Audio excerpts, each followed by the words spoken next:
Ok, entonces esta es la práctica 1. Tenemos 2 prácticas del manual. Tenemos la práctica de 1.2, observación de protozoos, que básicamente es la parte metodológica de cómo poner las muestras a microscopio y cómo hacer, por ejemplo, algunas mediciones. Y tenemos la práctica que corresponde ya a la parte propiamente de los organismos, que es la 2.1, en donde lo que nos dice es cómo vamos a hacer ahora las identificaciones, y que más que las tablas, lo que nos va a interesar de aquí son sus esquemas y sus fotos, ¿de acuerdo? Entonces, Luis Adolfo nos va a comentar. Ya comentamos que existen diferentes métodos para poder ayudarnos a inmovilizar un poco o tranquilizar nuestros organismos. Una es poner menos cantidad de agua para que no se muevan a lo largo de la parte de la columna vertical, que aunque no creamos existe cuando ponemos nuestros portas. Es con soluciones viscosas, con vaselina, con incluso algunos químicos que en efecto tienen el problema de que deshacen a nuestros organismos. Y estamos viendo entonces esta parte para la medición. Entonces, Adolfo nos dice, hay una opción que es el micro, tiene una reglita y se supone que desajustar. Entonces, algunos de ustedes quizá les tocó cuando estaban viendo que tiene el ocular una reglita, pero que tiene solo estos números, 1, 2, 3, 4, 5, que es la reglita de su objetivo. El asunto es que eso no tiene en automático una situación que nos lleve a las micras. Cristel nos habla entonces de la segunda método. Entonces vamos a hablar primero de este que nos comentaba Luis Adolfo. Entonces, una opción es poner, tenemos un portaobjetos que tiene una reglita también dibujada. Entonces, cuando nosotros la ponemos en el microscopio como si fuera una muestra, nosotros vamos a empatar la reglita del objetivo con la reglita del ocular. Y así vamos a hacer a través de unos cálculos cuánto corresponde. Y entonces yo puedo saber, por ejemplo, que tal vez del 0 al 1 hay 0.8 micras. Y entonces yo ya puedo, solamente con mi reglita objetivo, medir, porque ya sé a cuánto equivalen. Entonces, si nosotros no tenemos esta reglilla ocular para poder calibrar esta reglita objetivo, pues lo único que vamos a poder decir es que mide 2 rayas, pero no sabemos cuánto eso es en micras. Entonces, el problema es que si no se tiene la ocular y no tenemos esta calibración, pues esto, aunque el objetivo tenga una reglilla, no funciona. El método, digamos, más sencillo para cuando además no tenemos esta reglilla es este que nos comenta Cristel. Nos dice que la medición de los protozoos se realiza con el objetivo de 10 por ejemplo, en donde se ocupa la mitad del diámetro del campo, mide aproximadamente 800. Se ocupa una quinta parte, mide más o menos 420. Es aproximada, pero parte de que si nosotros estamos viendo en un microscopio óptico que tenga un ocular de 10 por, acuérdense que también el ocular tenía justo este dato del aumento. Es importante porque si tenemos un ocular con otro aumento, entonces ya no es igual. Pero todos nuestros microscopios tenían un ocular de 10 por. Entonces, si nosotros estamos viendo al objetivo de 10 por, sabemos que de aquí a acá, todo este campo, digamos, toda esta línea que cruzaría por aquí, mide 1600 micrómetros. Entonces, si yo tengo un ejemplar y más o menos calculo, pues ocupa como la mitad del campo, entonces yo calculo que tiene como 800. Entonces, si yo calculo que mide como un quinto, entonces pienso que mide 420 o tantas. Entonces, nos da una noción, sí muy aproximada quizá, pero en realidad nos permite tener más idea que si no tenemos la regla y no podemos calibrar. Ojo, con el objetivo de 40 por es distinto. Es decir, como estamos, digamos, más acercados, con el objetivo de 40 por, el diámetro, o sea, esta raya ahora mediría 372 micras y seguramente este ya lo veríamos más grande. Entonces, en ese caso, si nuestro ejemplar midiera la mitad, entonces tendríamos que calcular la mitad de este valor. ¿Sí queda más o menos claro cómo funciona, digamos, este método?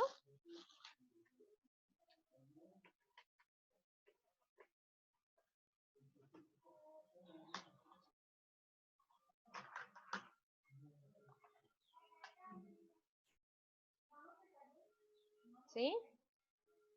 A ver, entonces, para 40 por, quedamos que tenemos 372, digamos. a ver si puedo hacer esto. Ok, estoy compartiendo ahora. Ok. No sé si tengo posibilidad de hacer aquí una forma, pero digamos que este es su campo de microscopio. Y yo tengo un color, sí, un protozoo, se llama un protozoo,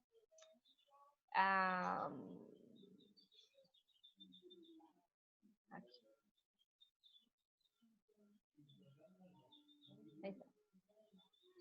Es un ciliadito, tiene acá 3 cilios caudales, una zona doral de membranelas. Listo. ¿Ok? Si yo estuviera en 40 por, ¿cuánto mediría más o menos este ejemplar?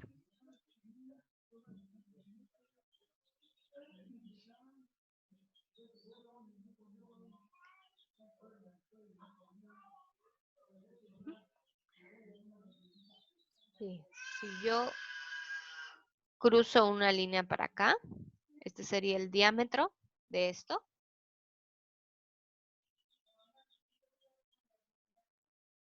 Y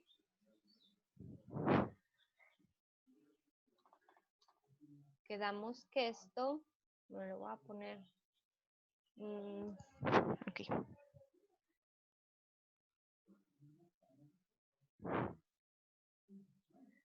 No sé si puedo meter caracteres especiales. 372 micrómetros. Entonces, Fernanda, por ejemplo, nos dice más o menos que su cálculo sería de 186. ¿Cómo ven los demás? Sí, más o menos. Digamos, ¿qué sería lo ideal como para ayudarnos? Yo podría mover un poquito la platina para acercar este ejemplar a la orilla de este campo visual y entonces poderlo tener un poquito más cerca. En este caso, por ejemplo, voy a trazar otra línea aquí. Más o menos eso abarca el largo.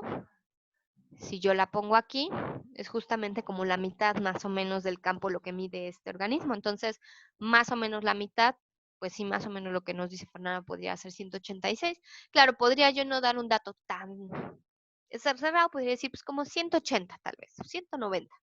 Más o menos, unos 200 le calculo. Pero si se dan cuenta, es algo bastante útil porque no necesitamos ni la reglilla ocular ni nada, ninguna calibración en términos de que cuando ustedes van a algún microscopio no siempre se tiene eso y ya con eso nos permite dar un aproximado del tamaño, ¿de acuerdo? Y es un método bastante útil. Prácticamente todos los microscopios ópticos compuestos tienen el ocular de 10 por, así que no hay pierde porque se puede ocupar. Entonces, claro más o menos cómo es este método. Ok. Sí. Perfecto. A ver, entonces vamos a regresar a la práctica. Ok. Entonces, lo importante es saber en qué objetivo estoy. Su tamaño puede variar al estirarse. Antonio, no te he puesto. Buen día. Al estirarse depende. Este ciliado que les dibujé sería un tamaño básicamente fijo. Sí, evidentemente, si estamos viendo una ameba desnuda, lo más probable es que vamos a tener que además tomar, por ejemplo, ahorita yo tomé su largo, ¿no? Que es casi siempre lo que nosotros tomamos, digamos, como referencia. Déjame regresarme aquí. Pero justo, por ejemplo, dame un segundo, si yo dibujo ahora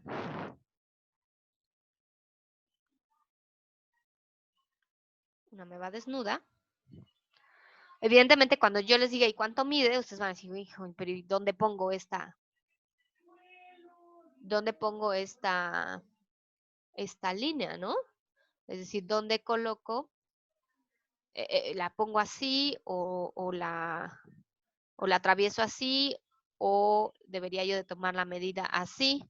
Bueno, evidentemente cada grupo tiene un poco una dificultad y más o menos justo, digamos, normalmente lo que más buscamos como referencia es el largo. Entonces, sí, yo pensaría que la parte más larga es la que voy a tomar en cuenta. Y sí, por ejemplo, aquí podría ser como 1/3, nos dice Luis Adolfo, ¿no? Entonces, hay organismos vimos euglena que puede tener este movimiento plástico donde se aplasta y se alarga. Intentaríamos tomar siempre la medida cuando la especie esté en mejor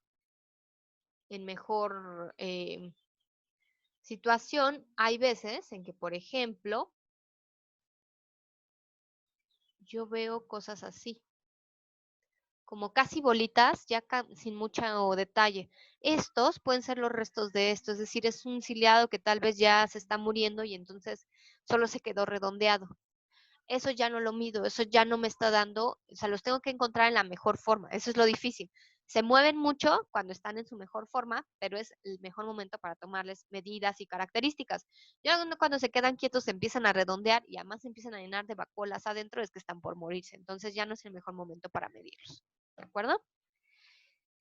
Bien, Nayeli quería entregar esta práctica. Vamos a ver ahorita hacia el final, regresamos a esa parte, no se preocupen.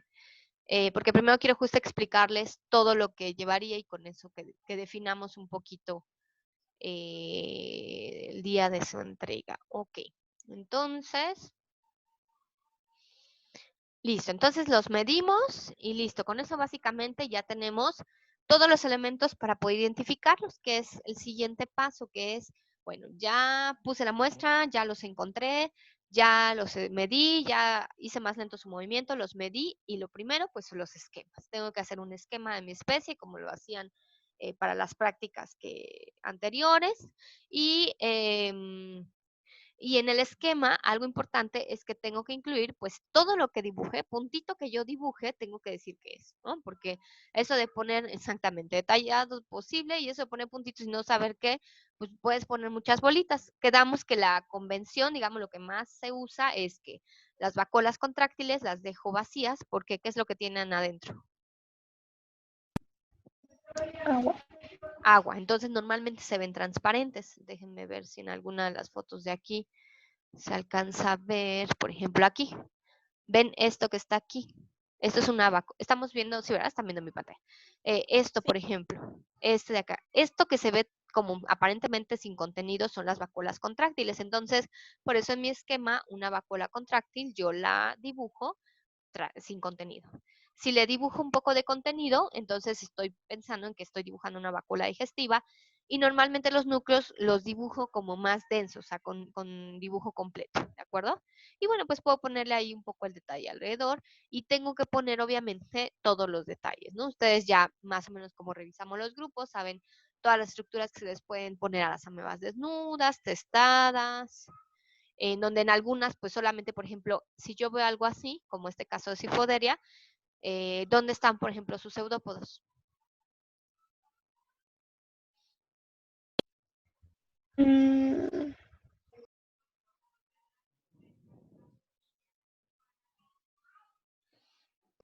Es una ameba Pues testada.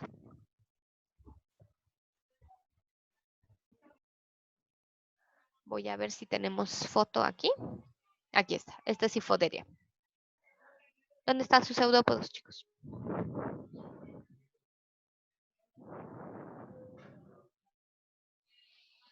es en la parte superior que se ve como más transparente. Acá. Yo no los veo, profe. Pues no, porque no los tienen, chicos. Lo que estamos viendo es la pura testa.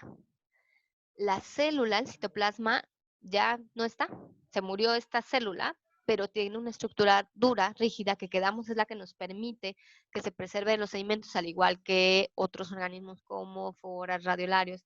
Y entonces lo que veo es la testa, no le veo el citoplasma y por tanto lo que esquematizo es la testa y la apertura de esta testa. ¿Me sirve? Claro que me sirve. Con esto yo puedo identificar la especie. Esto igual, Centropixis, lo que veo es la apertura y la testa, en donde voy a regresarme a las fotos, aquí está, la apertura y la testa, no tengo un citoplasma adentro. Aquí, por ejemplo, sí, en Arcela veo esta testa y aquí veo el citoplasma. No, no están fijos. Probablemente esta ameba Ya desde que colectamos el sedimento ya no estaba viva. Es muy probable que ya no estuviera viva. Pero ¿qué pasa con estas amebas y lo que nos permite justo usarlas mucho para cuestiones paleo también? Es cuando se muere el citoplasma, se queda la testa. Esa testa podría ser aplastada por otro organismo, por otro sedimento, y entonces regresar al ciclo biogeoquímico, o puede preservarse. La testa se puede quedar en sedimento. Y eso es lo que, por ejemplo, yo hago. Voy, recupero el sedimento de los lagos y yo no busco, les decía, yo no busco amebas vivas, yo busco puras testas. Yo identifico estas testas y con eso puedo tener un promedio de qué había toda la comunidad viva de amebas en un promedio quizá de un año, que es lo que se considera, digamos, cuando agarramos sedimento. ¿Qué pasa si un ciliado o una de estas amebas desnudas se muere la célula? Se deshace. Ustedes alguna vez les habrá tocado ver cómo se rompía la célula, se deshace y ya. A esa no nos deja, o sea, yo no podría saber que hubo una tecameba menos que la haya visto en vivo, porque acuérdense que esta es una desnuda, aunque se llama tecameba, es una desnuda. Esa cameba, todas estas se deshacen y se pierden sus restos. Entonces, la ventaja de las testadas es que nos queda la testa como evidencia que estuvieron ahí. Entonces, por ejemplo, a veces llegamos a encontrarlas en vivo. Por ahí voy a ver si puedo hacer, justo para este les voy a dar recapitulación. Por ahí tengo un videito. Pues uno de los videos que les puse, creo que en la presentación de una diflugia fue en vivo, que nos tocó rarísimo ver en vivo, donde se alcanza a ver un poco de su citoplasma. Este euglifa, por ejemplo, igual es la testa, básicamente esta diflugia, lo que vemos son las testas. Pero aquí está de lado la testa y nos permite ver el citoplasma que hay adentro. Entonces, eso es algo que hay que tomar en cuenta y que es, digamos, con lo que hay que tener cuidado de que a veces solo vemos las estructuras duras y pues es lo único que se reporta y no tendríamos que ponerle más detalle, ¿de acuerdo? Cuando vemos todos estos organismos en vivo, pues claro que sí, podemos verle un montón de detalles, pero un montón con un límite, es decir, aquí a Kilodonella le marcan el macro y el micro. Kilodonella, les voy a mostrar la foto. Díganme ustedes si aquí se ve el macro y el micro en esta foto. Déjenme, les voy a regresar, perdón, espero no marearlos, les voy a regresar al esquemita. Esta yo sé que es Kilodonella o la característica importante de este ciliado es que tiene este patrón con microtúbulos que hace una boca muy particular, esa es su boquita. Y entonces tiene esta como, digamos, citofaringe, de hecho, por donde entra el alimento. Y es muy evidente, cuando nosotros vemos a microscopio se alcanza a ver esta estructura, ¿lo ven? Se ve perfectamente aquí, esta estructura, esta como triangulito que se observa en la foto. No sé si puedo, así puedo.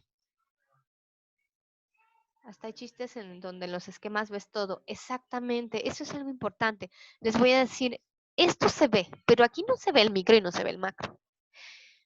Siempre que les pongas un esquema, les pido dibujen lo que ven, justamente porque el libro trae todo. Aquí el manual les dice todo lo que tiene, pero no es que todo se vea en vivo y eso es algo importante.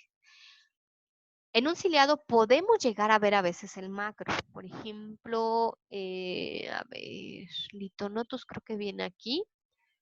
Es uno de los que, por ejemplo, aquí, en este que se llama oxitrica. Aquí. Esto que se ve aquí, esto es un macronúcleo. Esta bolita que se ve muy densa como salida. Ese es un macronúcleo. Hay especies que nos dejan verlo porque son grandes y con la pura luz podemos darles, digamos, un poco de juego y ver sus macros. Lo que nunca vamos a ver, a menos de que tenga una tinción especial, es un micro. Eso nunca se va a ver así nada más en una muestra en vivo.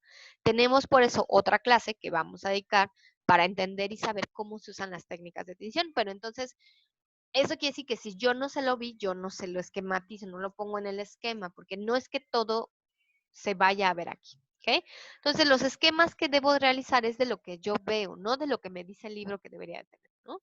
Y bueno, en muchos de ellos se ven muchos detalles que son los que nos permiten la identificación a género. Si se dan cuenta, aquí está a nivel de género. ¿Y por qué no llegar a especie? Por ejemplo, aquí, ¿por qué en Kilodonella? No ponerle el nombre de la especie. Bueno, y aquí el detalle también importante de cuando esquematizan ciliados. Si ustedes le ponen vi el núcleo, eso está mal. ¿Por qué está mal en un ciliado?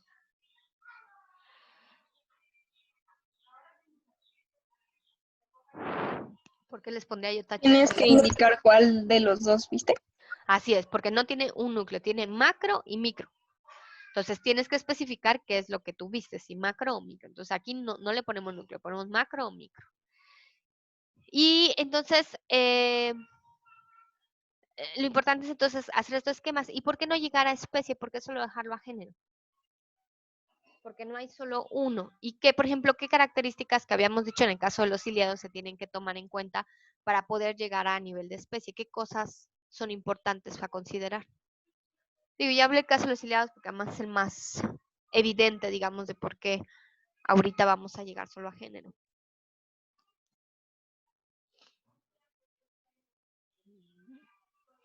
Aquí, por ejemplo, está representado un poco de esto. El número de cilios, o al menos el número de cinetias, es decir, el número de hileras de cilios. Pero las hileras de cilios, otra vez, eso no se ve en la foto. En algunos casos se ven estrías o cosas que se tienen. Por ejemplo, este cole pues, tiene como una retícula aquí, súper bonito este. Pero no es que todo el tiempo le vamos a ver todo lo de la hilera de cilios. ¿Cómo podemos hacer para verle esa hilera de cilios? Vamos a ocupar métodos especiales para teñir o para impregnarlos para poder ver y contar. Quiere decir que en vivo es muy difícil que yo pueda decir, esta especie es Ciclidium neuristoma.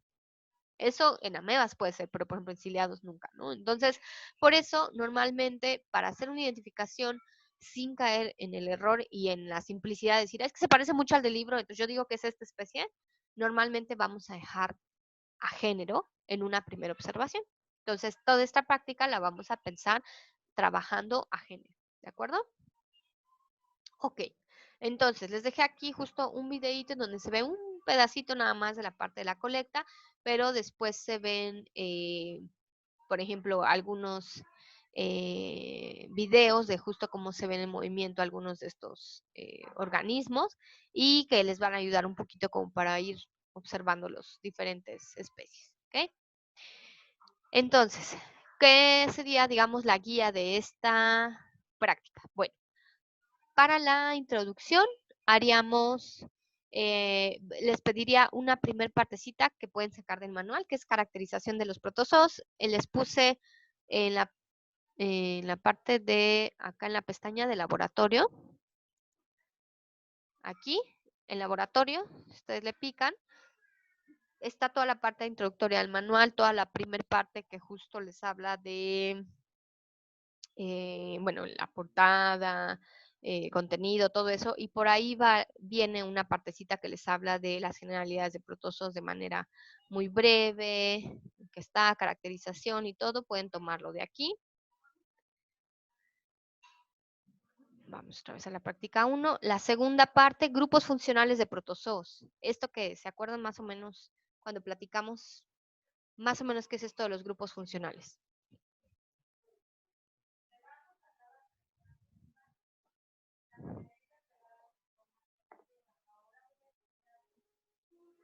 ¿No? ¿Nadie se acuerda?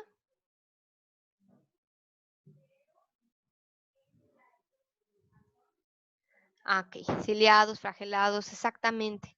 Tenía que ver con déjenme nada más cambiar un poquito porque creo que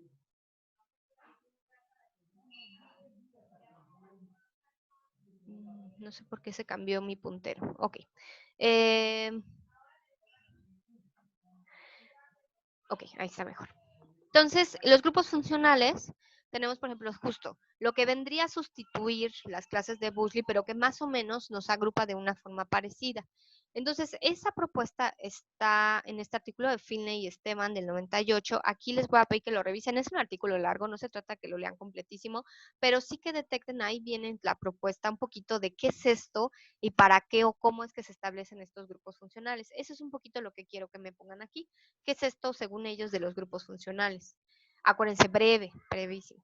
Y un poquito sobre la ecología, y aquí hay un articulito chiquito muy sencillo de Anderson que nos habla un poquito como de qué cosas son las que tienen que ver sobre todo pues, con vida libre para que digamos en el medio, para que puedan estar ahí nuestras especies. ¿Okay? Entonces la introducción sería sobre eso.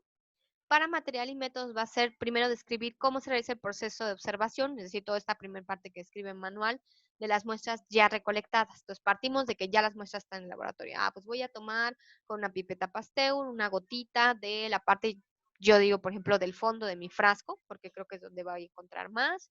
Voy a ponerla en mi portaobjetos y le voy a poner un cubreobjetos. Y pueden ustedes decidir si van a ocupar métodos especiales, vaselina, solución de tabaco o alguna cosa, o si la van a poner simplemente con muy poquita cantidad de agua. Y lo que sí necesito es que aquí me pongan la descripción de esto que platicamos, es decir, qué pasa cuando no tengo la reglita, cómo se va a hacer el cálculo del tamaño, descrito por ustedes. Ya lo vimos, pero es un poco descrito por ustedes. Y vamos a mencionar algunas de las características que deberían de poder observar los ejemplares. Entonces, después de que pongan, describan cómo poner la muestra, van a decir, pues voy a buscar, cuando se quede tantito quieto, voy a intentar ver si tiene cilios o si tiene flagelos primero, por ejemplo, para ver si la flagelado, luego voy a ver si tiene vacuolas, luego voy a buscar si tiene citostoma, etcétera. ¿Qué cosas deberían de buscar para poder identificar? Y al final normalmente ponemos un parrafito que hace referencia a cómo la identificación se llevó a cabo con las guías o con los libros de. ¿Con qué pueden ustedes llevar a cabo la identificación? Bueno, tenemos algunos libros, por ejemplo, tenemos el mismo de la cantera que tiene algunos fotos, tenemos el manual que tiene fotos, pero también tienen en la bibliografía, el primero que ustedes habían revisado cuando trabajamos la actividad de mi protozoo favorito, que es uno muy, muy bonito, que es así como de los que a mí me gusta más en el laboratorio ocupar, que es este de Patterson y Headley, se acordarán ustedes, y que tiene un montón de fotos súper bonitas y que les va a servir mucho para identificar todo el caso de los ciliados. Se acordarán ustedes de este librito y entonces ahí pueden poner que con ese se ayudan a identificar. Ahora, ¿qué es lo que van a identificar? Vamos con la parte de resultados. Ok.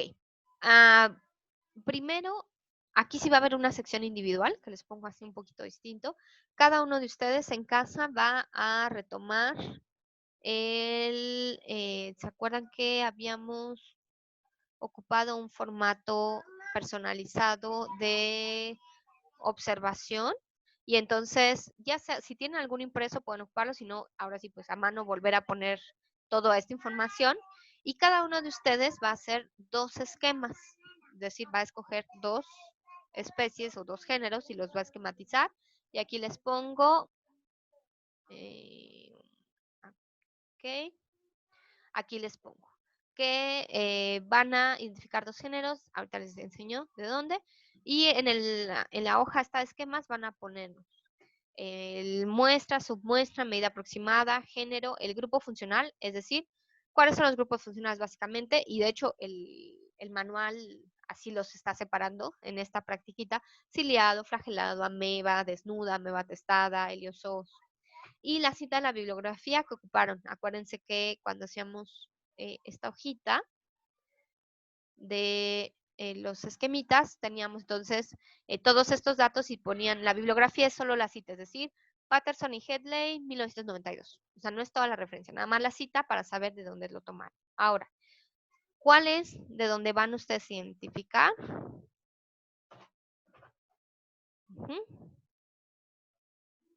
De aquí. Esta es una ilustración que hace muchos años nos hizo Aldi para el coloquio. Esta es la cantera, esta es la pared, este es uno de los lagos y estas son algunas de las especies que se han registrado a lo largo de mucho tiempo que llevamos trabajando en ese lugar. Y aquí están muy bonitamente representadas e ilustradas por Aldi. Entonces, ¿qué van a hacer ustedes? Van a identificar, a escoger 2, cada uno de ustedes, y a identificar.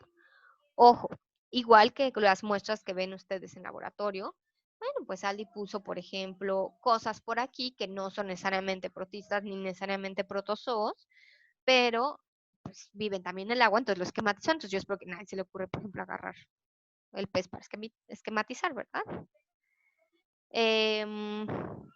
Sí, voy a subir el video, no se preocupen, para que puedan ir revisando con detalle otra vez, digamos, qué es lo que tienen justo que ir haciendo. Entonces aquí están, entonces obviamente nadie va a agarrar el pez, ¿verdad? Y supongo que tampoco nadie va a agarrar estas diatomeas, porque saben que esos no son protozoos, son de la parte de algas y entonces no cuentan para esta parte. Están bien para otras cosas, pero ahorita no voy a pedirle, ¿no? Ni es como acosil que anda por aquí, es una acosil.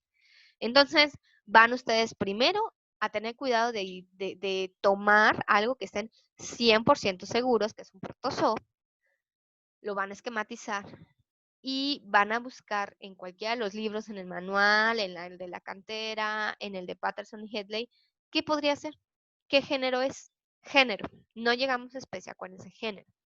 Y ahí tienen un montón, tienen varios que un poco lo que quiero es justo pues, que ustedes identifiquen cuál sí, cuál no, cuál debería de ser y dar su propuesta de identificación. ¿De acuerdo? Déjenme ver cómo salgo de aquí. Ok. Bien. Entonces, eso va a ser individual. Cada quien va a escoger sus dos, esquematizarlos y los van a incluir como parte de los resultados de su práctica. Ahora, el resto de cosas tienen que ver con otra vez un ejercicio que yo pensaba un poco dejarles a ustedes de imaginación, pero que creo, ahorita platicando un poquito con algunas cosas, que lo que voy a hacer es que yo les voy a dar una primer parte. Entonces, bueno, lo primero que van a poner resultados antes de los esquemas individuales, el párrafo introductorio de en general cuántos géneros se encontraron, de qué grupo funcional, etc.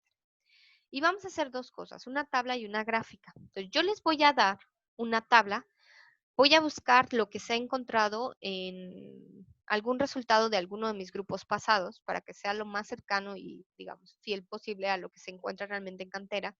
Y se los voy a dar por, eh, por cuerpo de agua. Van a tener una tabla en donde van a tener 3 manantiales y 3 lagos. Pero yo se los voy a poner así en columnas. Equipo 1 había encontrado esto. Equipo 2, que es como normalmente empezábamos a vaciar los resultados. Su trabajo de ustedes, y al ratito les voy a pegar aquí para que no anden bailando entre pestañas, es hacer una tabla y una gráfica. La tabla yo le llamo de presencia-ausencia. ¿Por qué de presencia-ausencia? Porque yo voy a poner primero, déjenme ver si me abre esto un poquito. No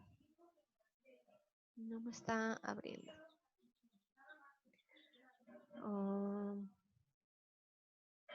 Ok, les voy a poner de todas formas esta tabla en grande.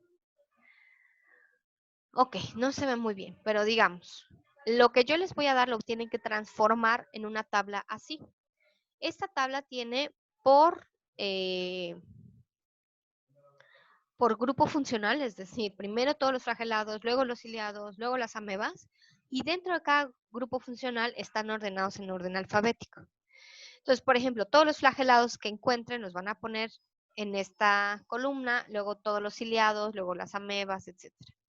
Y aquí dice agua, suelo, guano, porque esto era otro trabajo, pero vamos a poner manantial 1, manantial 2, manantial 3, lago 1, lago 2, lago 3.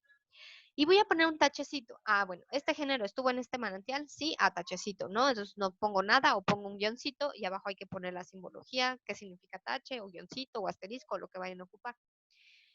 Entonces, es una tabla de presencia ausencia, si se dan cuenta, porque no estamos llevándolo a números, no estoy poniendo si hay un individuo de esta especie o 2 o 3, etcétera, sino que estoy poniendo nada más cuántas, digamos, si estuvo o no la especie. No sé cuántas, tal vez había una testa o habían 20 testas de esa mega testada, no lo sé, pero no importa. Aquí solo quiero saber si estuvo o no estuvo. Entonces, por eso es tabla de presencia-ausencia.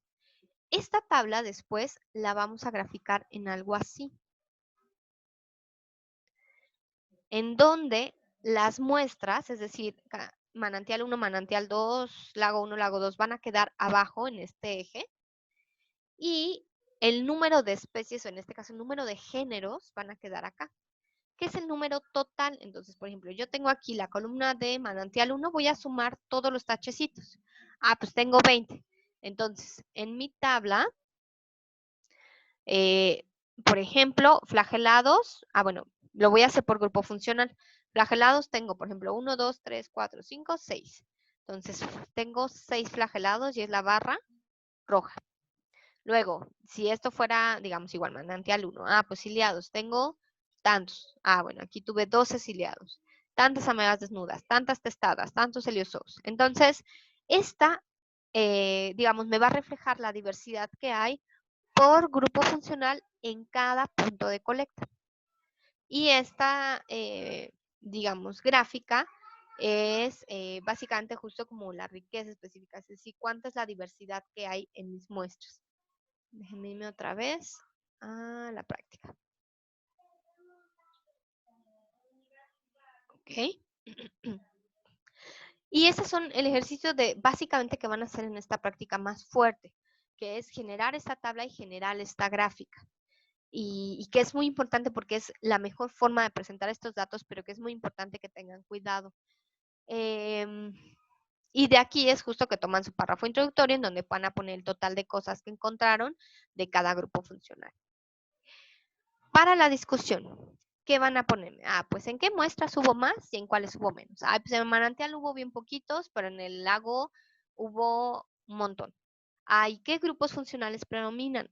Bueno, pero en el lago eran prácticamente ciliados y tal vez en el manantial eran puros flagelados, o solo hubo ameas testadas en un lugar de cantera, etcétera.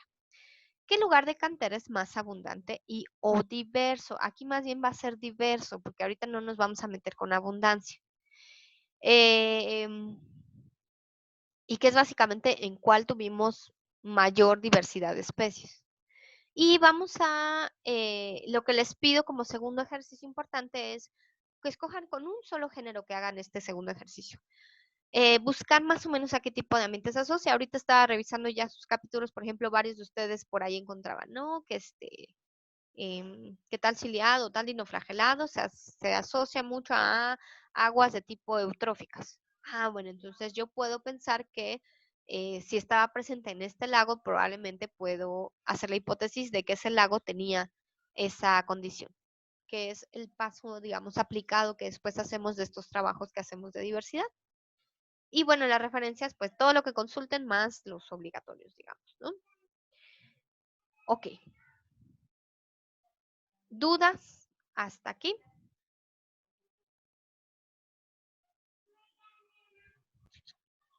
No. Sí, maestra, si Ok. alguna referencia la estamos tomando de los capítulos que ya hicimos, tenemos que citar la fuente de donde tomamos esa parte del párrafo, ¿verdad? Sí, digamos, ustedes justo por eso ahí, digamos, la importancia de tener eso a nivel de párrafo es eso. Si ustedes ya lo buscaron y tienen ahí la cita, pues esa es la cita, y esa referencia se va allá a la práctica. Entonces ustedes ya es muy fácil porque ya ni siquiera tienen tal vez que volver a leer todo el artículo. Simplemente compran su cita y copian su referencia. Ujú. Ok, sí, Pues gracias. ahora Sí. yo tengo una duda, pero con la práctica de hoy, es que en la referencia de LOT, hay un capitulito donde viene una tabla, ¿no? Con casi todas las condiciones Ujú. ambientales, Sí. pH, temperatura y así, pero ellos no lo dividen en manantial 1, lago, así, o sea, lo dividen en canal, lago norte y lago sur. Ok. Entonces no sé cómo hacerle, o sea, si los pongo así en la práctica. Ahí lo que tienes que identificar es a qué le llaman ellos lago norte y lago sur, para que puedas saber de Mm, qué lago ok. están hablando. Y es que justo, digamos, los lagos no tienen un nombre fijo, o los manantiales.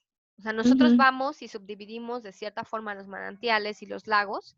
A veces, por ejemplo, les damos números continuos.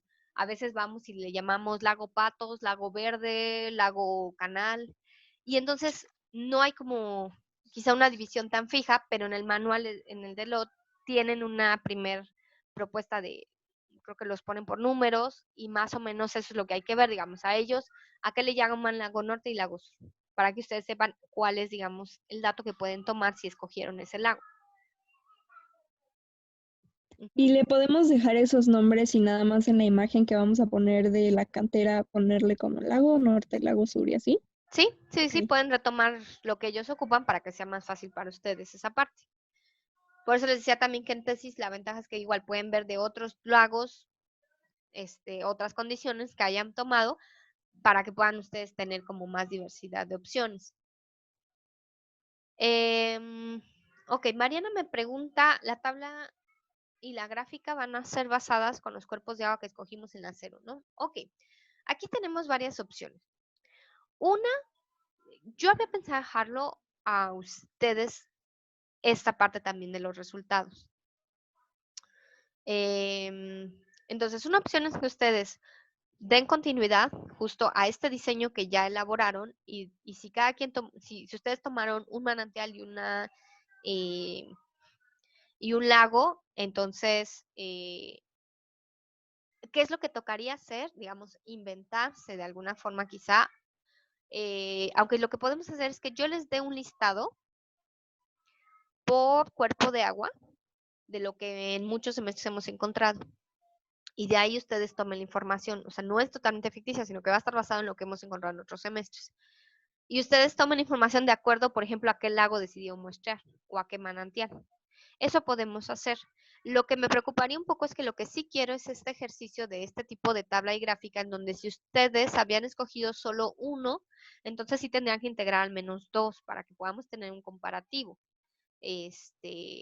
Digamos, para que pueda ser más rico la discusión y todo, si no nos queda un poquito más floja. Entonces, eso podría ser una opción. Yo les voy a poner la tabla con todo lo que se ha encontrado en los 6 cuerpos de agua que usualmente nosotros muestramos y de ahí ustedes toman de acuerdo al diseño que hicieron, cada quien toman sus resultados y entonces cada quien va a tener una tabla con un distinto número de manantiales y lagos y con un distinto número igual de gráfica, pero la ventaja es que sería muy bonito porque le da continuidad.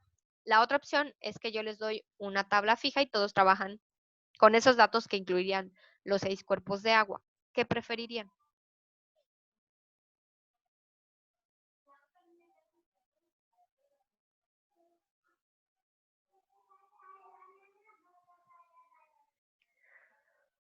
¿Qué les gustaría más?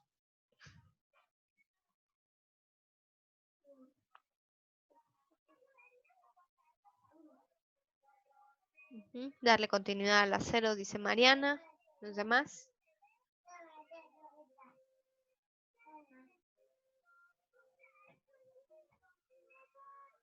Digamos, yo revisé ayer más o menos cómo eran los avances, pero no me acuerdo justo cómo quedó la elección de varios de ustedes, pero yo quiero pensar que la mayoría, al menos tal vez 2 cuerpos de agua tomaron. Pero ¿cómo ven? ¿Lo hacemos así? ¿Cada quien le da continuidad a sus muestras, digamos, que habían recolectado en la práctica pasada? ¿Sí? Ok. Perfecto. Entonces vamos a hacerlo así. Yo les voy a dar un listadote de todo lo que se ha encontrado por cuerpo de agua, porque por ejemplo en la guía de LOT viene el listado completo de protozoos, pero no viene el detalle de dónde los encontraron. Viene el total. Entonces eso pues, no nos ayuda mucho. Entonces yo se los voy a dar por cuerpo de agua. Todo lo que hemos encontrado en otros semestres en cada manantial y en cada lago, y ustedes toman, y les voy a decir a qué le llamo yo, obviamente, justo manantial 1, manantial 2, para que ustedes sepan dónde está en el mapita de cantera, y ustedes toman de ahí información. Ok. Entonces, lo que decíamos es que esta práctica, o sea, idealmente hoy entregaban el reporte de la 0, yo les explico esto y entonces ustedes empiezan el reporte de la 1 para que el sábado ya estuviera terminado. Evidentemente, el asunto es que, bueno, este calendario modificado ya se los había subido Edmodo, por ahí anda. Ay, si alguien lo quiere checar, déjenme, se me perdieron. Ok. En donde la idea es que pues nos íbamos como por una práctica por sesión casi para terminar más o menos. Pero en particular esta creo que es de las que son un poquito más complicadas. Entonces, lo que podemos hacer es, aquí veo que podría yo recorrer un poco la entrega digital portafolio, podemos barrer un poquito ya hacia junio más bien, y podríamos recorrer todas para que el sábado 16 nos conectemos para ver igual si vamos bien, dudas, pero sí me gustaría que para esta fecha tuvieran un avance sobre todo de las tablas y gráficas, más que del reporte, porque es donde siempre se me equivocan mucho. Entonces ahí casi siempre mando a repetir esa práctica porque casi siempre me hacen mal las tablas y gráficas. Entonces sí me gustaría que para el sábado me pudieran tener trabajada esa primer parte y el resto del reporte yo les daría para el otro miércoles, es decir, una semana, para que al miércoles 20 de mayo ya esté terminado tanto la 0 como la 1 y podamos empezar la 2, pero ya justo sin arrastrar pendientes, porque lo que ya no quiero es que empiece yo otra práctica y ustedes todavía no hayan acabado las previas, porque eso no tiene caso, es nada más como acumularnos trabajo. Entonces, lo que puedo hacer es darles ese tiempo para que acaben ahorita bien primero la 0, empiecen la tabla y gráfica de la 1 y la revisamos, vemos dudas, vemos si van bien, si hay que corregirla el sábado y ya les siguen ustedes igual si quieren avanzando con el reporte y todo y se entregaría formalmente entonces el 20. ¿Les parece bien? Y entonces todavía hasta el 20 es que les publique lo de la práctica 2. Por el momento todavía no les diría nada. ¿Les parece bien? Ok, perfecto. Para que demos un poquito, digamos, eso nos barre un poco las últimas entregas, pero yo creo que es mejor irnos más despacio ahorita a querer apresurarnos y que a la mera hora no tengan ni siquiera tiempo de acabar bien una cosa. Entonces, a ver, déjenme, me anoto yo. A ver, yo les voy a pasar. Acá. A ver, carpeta de fotos y video, lo que tenga. Es que no tengo tanto, no se crean, chicos. Es que cuando voy de campo con ustedes estoy más al pendiente de ustedes que de las fotos. Pero me han pasado también los alumnos. Entonces voy a subirles carpetas de fotos de cantera para que podamos terminar de la mejor forma este reporte. Y les voy a pasar entonces la tabla de géneros para la práctica 1, en donde cada quien va a tomar los que corresponden, ¿de acuerdo? Para sus tablas y sus gráficas. Y vayan trabajando igual en sus esquemas y todo. En este caso, pues sí, en los esquemas intenten ver los diferentes libros que consulten, qué cosas se ven y qué cosas no se ven a microscopio, en donde yo quisiera que igual hagan el ejercicio de dibujar más o menos, o sea, aquí se vale que busquen fotos, por ejemplo, si ya vieron ustedes que, a ver, les voy a decir uno, por ejemplo, bueno, vamos con un ejemplo, la diatomea. A ver, mejor, a ver, no, no, la diatomea. Si yo ya veo que sé que esta diatomea, no sé en qué listales, me puedo ir al Encyclopedia of Life y buscar, si yo supongo ya que es esa diatomea de este género, voy a buscar a... Ay, no, mentira, no es en Kelly's. ¿Cómo se llama esta diatomea? Fragilaria, a ver. Ok, digamos, yo vi algo aquí que parece fragilaria, porque además yo ya la busqué en alguno de los libros que estoy ocupando para identificar, y yo digo que esto es fragilaria. Me puedo ir a algunos de estos buscadores, digamos, buscadores, no a la red abierta, porque les va a sacar cosas que no son. No se vayan a la red abierta, por favor, a buscadores más específicos. Y entonces yo puedo ver aquí varias fotos.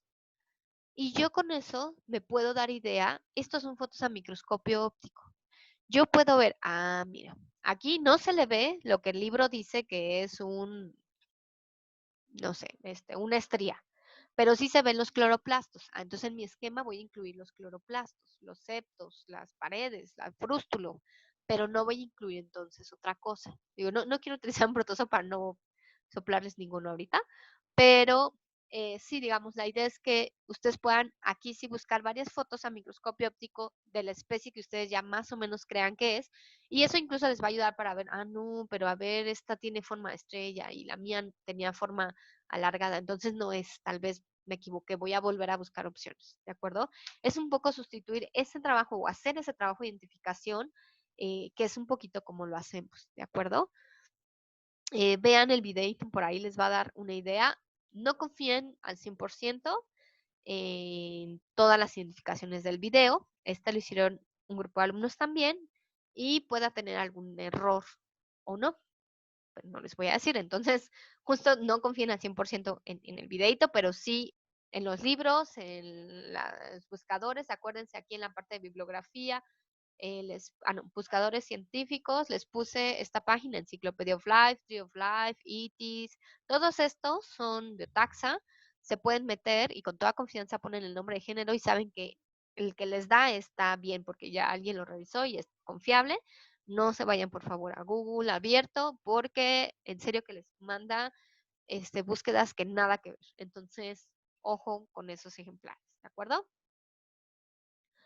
Ok, más dudas, comentarios o situaciones con las prácticas. Yo me llevo ya igual mi tarea. Y entonces, no sé si puedo fácilmente modificar la fecha de las asignaciones en Edmodo. Yo creo que la de hoy la voy a dejar así.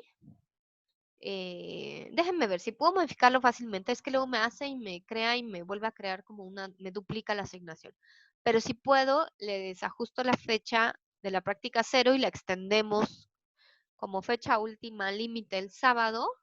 Y para el mismo sábado quiero ver entonces el avance de tabla y gráfica de la práctica 1. ¿De acuerdo? Ok. ¿Dudas, comentarios o más situaciones?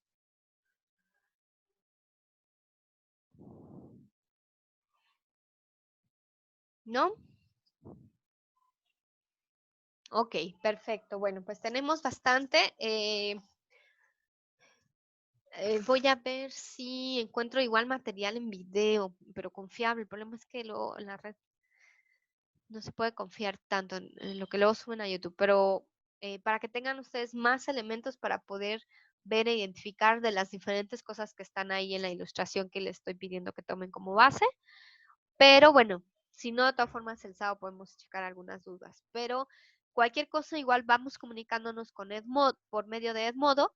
Y si no, bueno, ya el sábado vemos más dudas a detalle, pero sí ya para que veamos si van bien o no con esas tablas, ¿de acuerdo? Y con las gráficas. Ok, bueno, si no hay entonces más dudas, les subo todo el material, ustedes sigan trabajando en las dos prácticas más o menos ya al simultáneo y nos conectaríamos otra vez el sábado igual a las 9, ¿de acuerdo? Bueno, hoy no logramos acabar un poquito antes, pero el sábado si no van a tener igual, yo espero otro poquito de tiempo para que tengan ustedes un chancecito de platicar entre ustedes en estos